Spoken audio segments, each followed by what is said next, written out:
Welcome back to The Falls, your go-to destination for immersive audiobook experiences. Dive into captivating tales and journey through the realms of imagination with me, your guide through the pages of literature. And I'm thrilled to embark on this storytelling adventure with you. So sit back, relax, and let the power of words transport you to new worlds.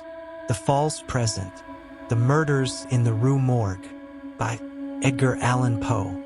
Edgar Allan Poe was born on January 19, 1809, in Boston, Massachusetts, United States. He was a renowned American writer celebrated for his macabre tales and poetry. Born in Boston, Poe endured a tumultuous life marked by tragic losses and financial instability. He crafted enduring works such as The Telltale Heart, The Fall of the House of Usher, and The Raven, which showcase his mastery of suspense, psychological depth, and Gothic atmosphere. Poe's contributions to the genres of horror and detective fiction remain influential, inspiring countless authors and filmmakers. Despite his untimely death at 40, Poe's legacy endures, immortalizing him as a literary icon revered for his haunting and introspective storytelling.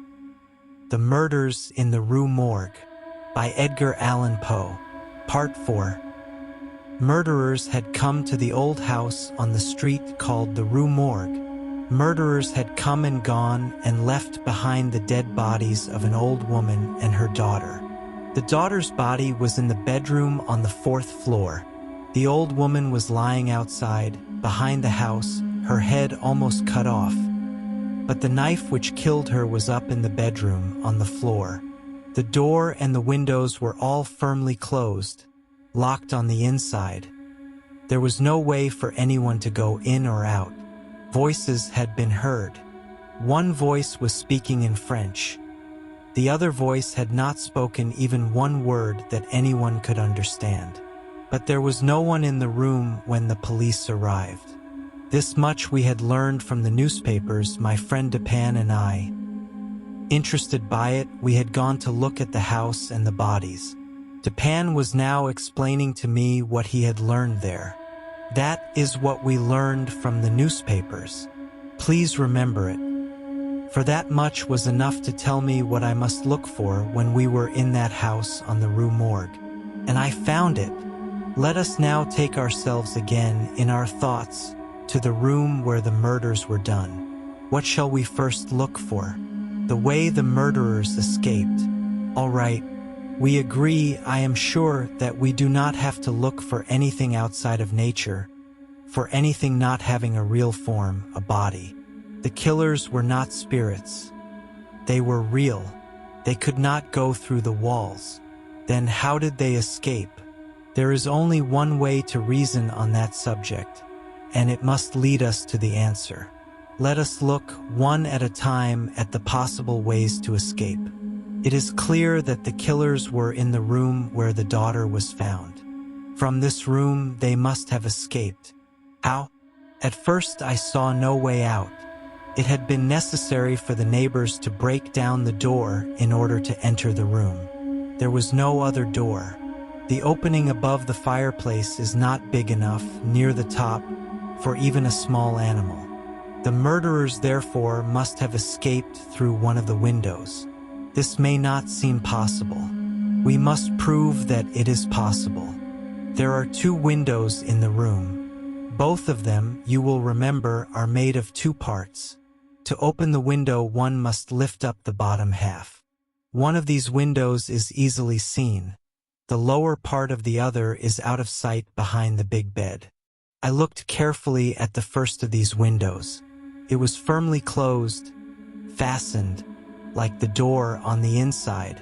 To keep the window closed, to fasten it, someone had put a strong iron nail into the wood at the side of the window in such a way that the window could not be raised. At least it seemed that the nail held the window closed. The nail was easy to see. There it was. And the people who discovered the killings used their greatest strength and could not raise the window. I too tried to raise the window and could not. I went to the second window and looked behind the bed at the lower half of the window. There was a nail here too which held the window closed.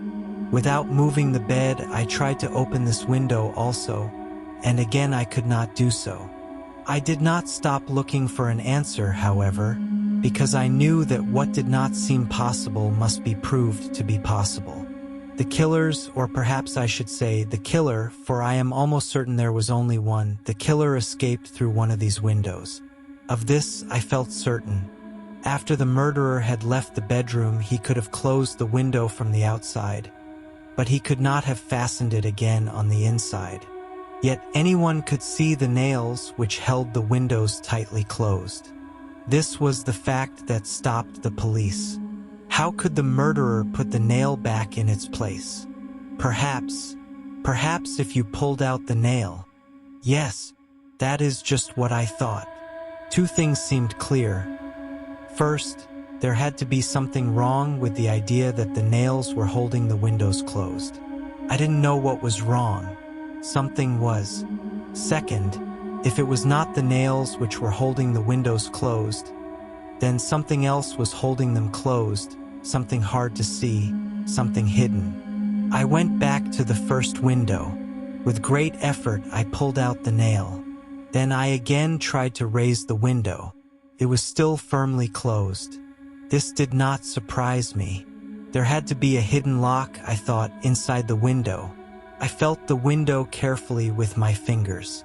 Indeed, I found a button which, when I pressed it, opened an inner lock. With almost no effort, I raised the window. Now I knew that the killer could close the window from outside and the window would lock itself. But there was still the nail. Carefully, I put the nail back into the hole from which I had taken it. Then I pressed the button and tried to raise the window. I could not. The nail also was holding the window closed. Then the murderer could not possibly have gone out the window. He could not have gone out that window. Therefore, he must have escaped through the other window. The other window was also held closed by a nail. But I knew I must be right. Although no one else had looked carefully at the window behind the bed, I went to it and tried to see whether the two windows were in some way different. The nail in the second window looked the same as the one I had just seen. I moved the bed so that I could look closely. Yes, there was a button here too. I was so sure I was right that, without touching the nail, I pressed the button and tried to raise the window. Up it went. As the window went up, it carried with it the top part of the nail, the head.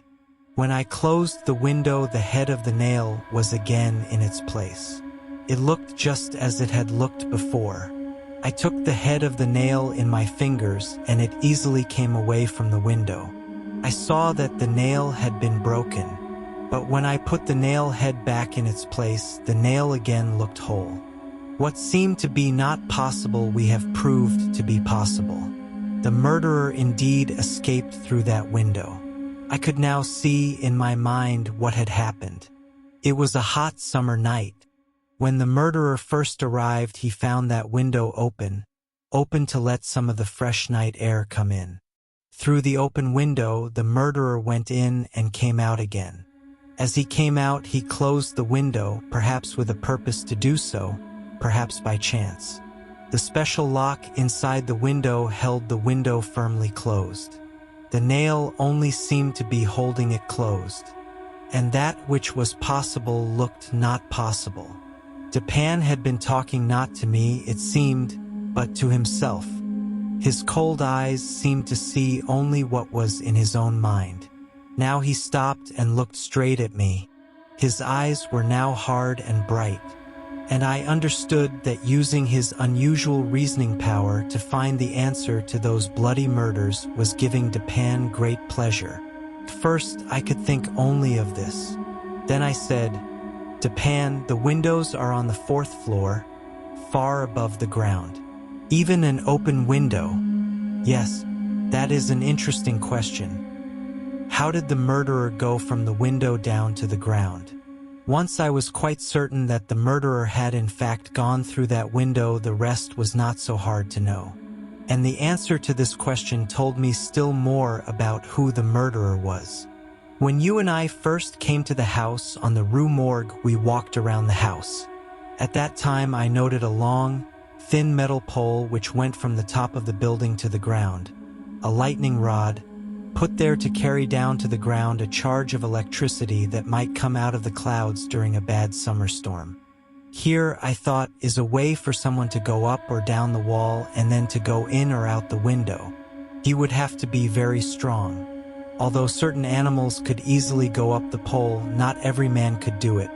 Only a man with very special strength and special training. This told me more about what the murderer was like. But I still had the question, who? Please, like, comment, share, and subscribe to our channel for more. Thank you.